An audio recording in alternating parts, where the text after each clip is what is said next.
In this lesson, we cover mesh light. Using mesh light or mesh light tag, you can convert any polygonal object to be a light source. Even though we have different light shapes like disc, sphere, and cylinder, sometimes you might need something more complicated, and that's where the mesh light comes into play. For example, in this scene, which is another one from Cinema 4D's Content browser, we have these light roads, and using a mesh light tag, we can simply convert them to light sources.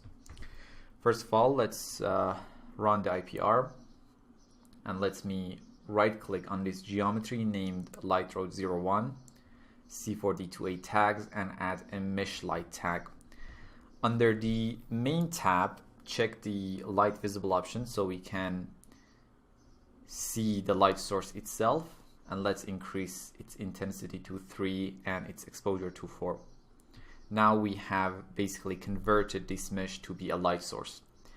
In order to find out where the noise is coming from, let's go to our render settings and add our direct diffuse and indirect diffuse AOVs.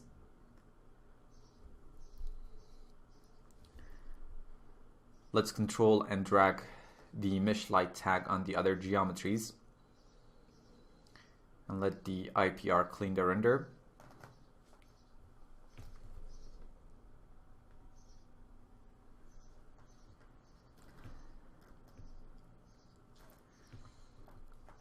So as it is obvious, we do have a lot of noise in the render. If I check out the direct diffuse AOV, we have a lot of direct noise directly from our light sources, and also in the indirect diffuse AOV, we have lots of indirect diffuse noise. So we need to increase our diffuse samples as well in our render setting. Let's increase the light samples to about 4. So we have a cleaner render. Let's see what we're going to get in the IPR. Now, as you can see, much cleaner compared to the previous one. Still too much indirect diffuse noise, so we can open up the render setting and increase our diffuse samples to probably 5 or 6 would work. For testing, we might need to increase it bits more later on. Let's see what we're going to get from the IPR.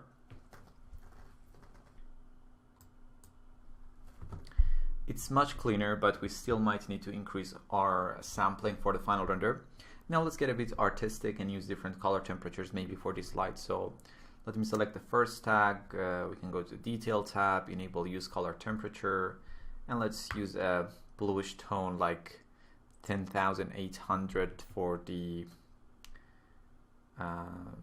probably something like 10,800 for the first one. For the second one, we can use something like maybe 3,000, so it's warmer. The third one can be something like 13,500. For the first one, we can use something like 11,000, and for the final one, let's type in something like 4,000. Now we have a bunch of cool and warm lights. Now, if I go to the main tab of the Arnold Mesh Light tag, you can see we have an option called Custom Visible Intensity. If Custom Visible Intensity is enabled, then the visible intensity and visible exposure settings control the intensity of the light source visibility separately from the actual light intensity. For example, let's, in the Detail tab of the first mesh light, disable Use Color Temperature, and in the main tab use a color like a bright pink, so it's very obvious.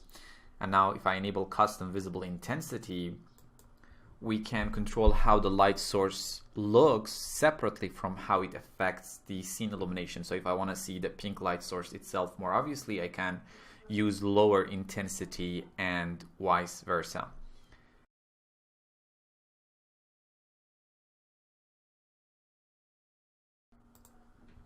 In this case, let's disable Custom Visible Intensity. Now, another way of converting geometries to light sources is going to be by using Arnold Standard Surface Shader. Let me create a new standard surface shader and open it up, zero out its base and specular weight, come down to the emission section and increase its scale to 2. So now the shader is going to be emissive and emitting light when you apply it to a geometry. Let's apply to our light geometries and wait for the IPR.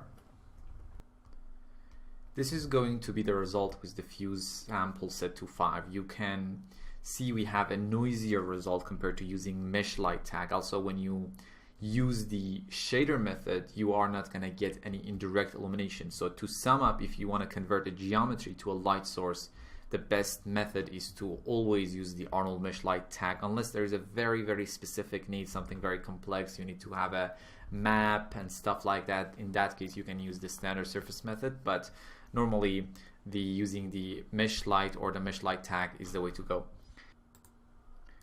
Let me delete these material tags.